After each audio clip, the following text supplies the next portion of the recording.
Hey guys, Tiago here with Classical Technology, and today we're going to be doing a partial teardown of a water cooling build featuring the Fractal Design Meshify S2. We're not going to be taking everything out, but I'm going to be taking out a couple of main components like the motherboard and some of the radiators in order to build into a new case, which is going to be coming up in a future build in the Lian Li extra large version of the 011 Dynamic, which I'm very excited to do.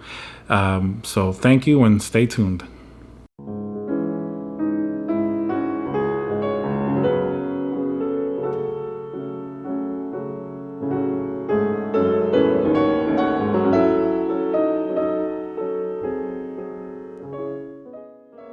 So anytime you have to tear down a build, maybe you want to go to a new case or something like that, and if it's a water cooling build, it definitely is going to put the difficulty up there a lot higher.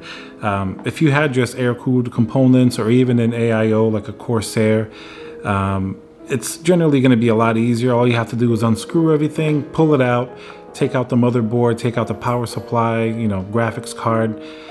It's very, very easy like that, and you can move it to a new case. But when you have a custom water-cooled loop, regardless if it's hard tube or soft tube, there are going to be a lot more steps and a lot more things you have to do in order to prepare and to be careful in order to get your components out safely.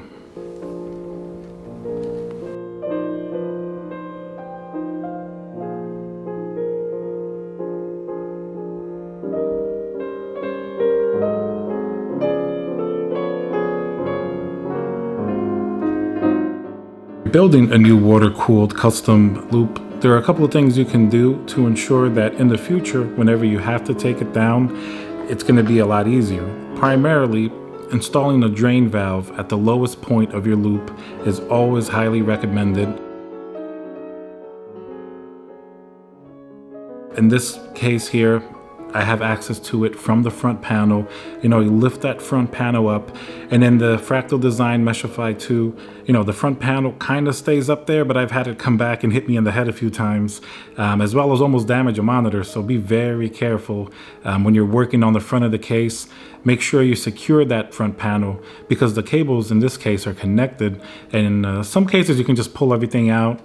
But I always think it's good practice to have a special table when you're tearing down a computer far away from other electronics, other things that could get damaged, especially with water cooling. Turn everything off, and then you can plug in your tube to the drain valve. Open up a high point in your loop where you can let air in. In this case, I'm going to be doing it with the reservoir. And that way, slowly, you'll get a decent amount of the liquid out, especially of the reservoir. But just keep in mind, even with a drain valve or even multiple drain valves sometimes, you can't really get all of the liquid out of the loop until you actually do something individually in each component, like taking out the tube from the GPU or from the CPU. But then you do have to be very, very careful because you still have, in this case, I have a radiator on top, on the bottom, and on the front. So all that liquid is still kind of up there because there wasn't enough to push through the drain valve. So you do have to be extra careful. It's why I always put some paper towels around. But thankfully, I've never really damaged anything too badly, because you take the power, turn it off, and that way you'll protect yourself a good amount of the time.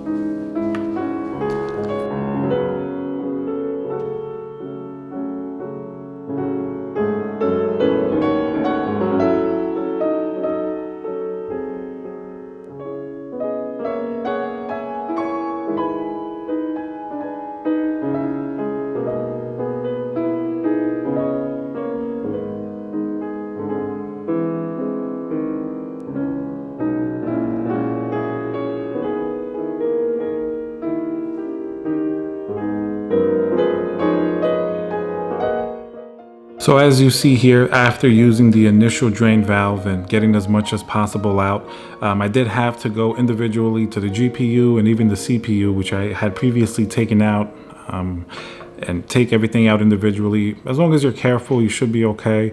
And just make sure you have something ready to, catch whatever residual liquid may be in there. You could also turn the case around a few times, but, that could get a little bit messy and you risk damaging a couple things.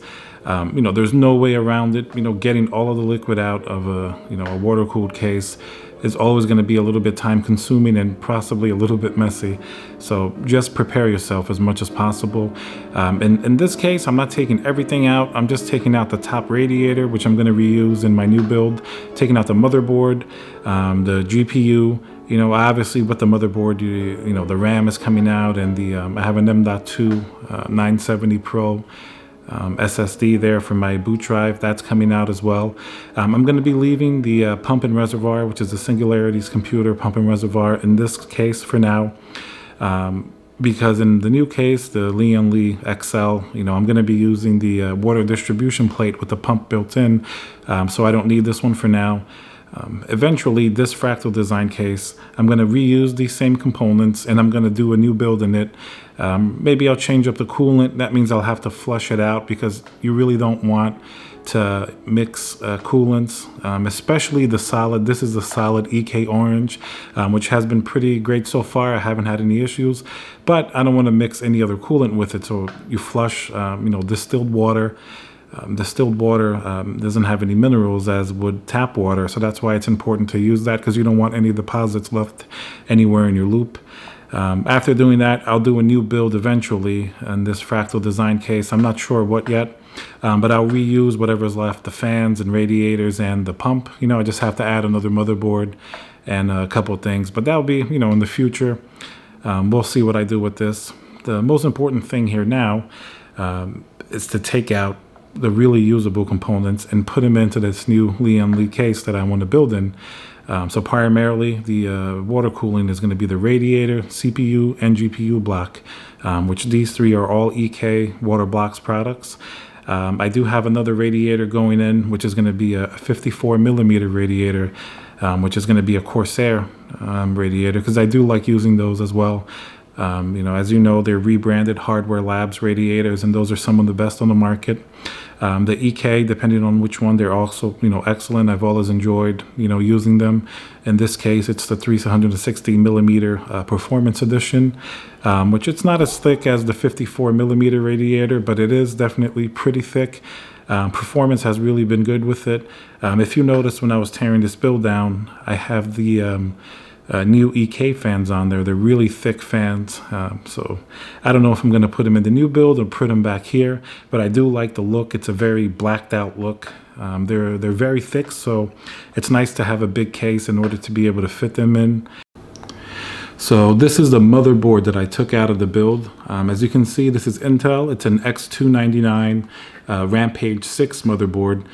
For the high core count processors, like I had a 7920X in here, or you can get now a 9980XE or something like that. Personally, I think this is one of the best looking motherboards on the market, because you have amazing RGB effects, including this bottom PCIe panel here, as well as just having a really nice look. For the time, it had really nice features. Now it's a couple of years old. So it doesn't have Wi-Fi 6 or a lot of the stuff that's out now. They have a couple of new versions of this motherboard. The Omega, which is like the Max, and then there's the Encore Rampage 6 that's coming out. That takes a lot of elements from this motherboard and just kind of sums it up with some newer technology like Wi-Fi 6, etc. Still, compared to the new Ryzen motherboards, the X570. That has some really cool stuff like PCIe Generation 4, which, even though you can't use it completely, it's still pretty cool to have, and all of them have like Wi-Fi 6. So, we'll see what Intel does with the next few months. But as you guys know, if this was a fresh new build, maybe I'd be putting in, a Ryzen or something like that. Continuing with our little show and tell, I'm going to flush and clean this out. This is a NVIDIA, the RTX 2080 Ti. This is an EK water block, so they're one of my favorites. I really like the design. The cooling performance is always really good. In that case, I was getting like 41, 42C, so that's quite excellent, and I think it's going to be really good in the new Lian Li case, possibly even better, because I think it has maybe a little bit more radiator space that I can work with.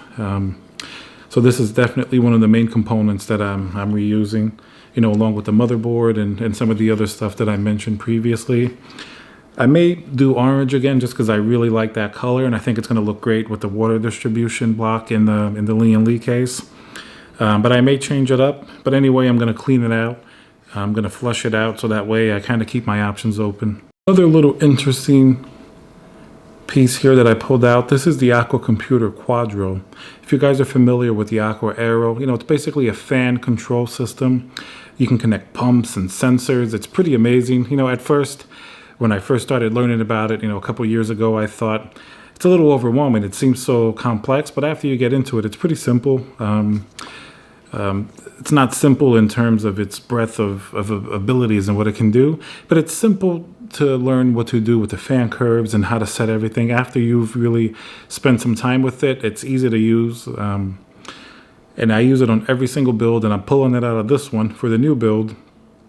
I prefer it to the Aqua Aero just because of its size. You can fit it in a lot of different places, and the Aqua Aero, a lot of times you have to use a 5.25 inch, hard drive bay, which, as you know, most cases really don't have anymore. So this is easy to sort of just sneak in the back, connect your cables to it, and you get pretty close in terms of what the bigger Aqua Aero 6 can do. So overall, I really like it. I recommend it to everybody. It's a great little unit. Usually when I break down the build, what I really like to do is get a little box aside that I can put in everything and kind of keep it organized, especially the water cooling components, because as you're taking it out of the case, you're always going to have some residual liquid. And even with a lot of paper towels around, you can get some of it off, but if you put it somewhere, it's going to leak. So you have to put it maybe in a special little plastic container or something like that, where, when you get to the point of cleaning it, you can at least keep your stuff separated, little cables and stuff, maybe put in a separate little box. Because if you start to, leave your work area a little bit messy, it's just going to be a little more frustrating when you're, tearing down a loop like this. Because like I said before, most likely you will have a little bit of drip here or there, but if everything's off and unplugged, as long as you protect it with some paper towels and you clean it up, you shouldn't have any issues. It's not going to be conductive if everything's off. Pays to have a little patience. Water cooling, that's what you'll learn as you really get into it. You need to have patience. Sometimes I know you want to finish a build, you want to see it with the RGB, you want to see the coolant, you want to see the performance of the GPU. Sometimes we're so excited to finish a build that we'll start to cut corners in the end, and we're all guilty of it. I've done it before too. I'm so excited to see something run, to see your work that you put in hours, sometimes days, sometimes weeks. You just want to see it done, and in the end, you start cutting corners, and that's when you make a mistake. And it's the same thing when you're tearing down the build. You just want to get everything out there, get it cleaned up so you can start and transfer those components to a new build. Thank yourself later when you're actually building your new rig, because everything's going to be cleaner and more organized. The worst thing you want to do, you're starting a new build and everything's all over the place. Your components aren't clean. You're going to use a different type of fluid. So it's good when you take it apart to just take the time. Tendency sometimes we just want to tear everything down, build right away, get everything done in 2 hours. Which is fine if you're doing just a regular air-cooled system or an AIO. But with custom water cooling, there are certain precautions you have to take to ensure you don't get leaks. And also the artistry of bending the tubes and getting everything, getting a nice design for your runs. That's just something that simply takes time, even if you're the best professional in the world. So that's one of the things I really recommend, to do. Just take your time, be patient. Usually when you're tearing down the build, there are not too many tools that you need. Of course, you're going to need a Phillips head screwdriver. In some cases, a flathead screwdriver. These also come in handy. It's like a little, very small little cutter, like a little side cutter. The reason I like to use these to cut zip ties and things like that, because, when we're doing a nice build, we like to zip tie everything up, make sure the cables are ran, nice and neat. But when you're taking all that apart, you have to be very careful not to do something that you're going to cut one of your cables. I've accidentally cut, like a fan cable or something like that when cutting a zip tie, because those cables are usually very thin, and if you misjudge it, you can very easily cut it. So I like to use this because you cut it with a little edge, so you can get kind of far away. Cut it with the side of it and just get the zip tie. And that way, all your cables, your case wires, which are very thin, very easy to accidentally pull out or even cut by accident. It's good to be very careful when you're cutting those cables and getting those zip ties out in the teardown process. Even when you're building and cutting zip ties, it's good to do something like this and be careful, because the last thing you want is to damage an expensive fan like a Corsair RGB fan, or damage your case where the power supply no longer works and you have to replace it.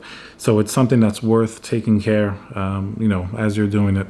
As you can see, this is a little case. It's a cheap little case, but it's sturdy. I think I got this, maybe it was Micro Center or Lowe's or Home Depot, something like that. Maybe a couple bucks.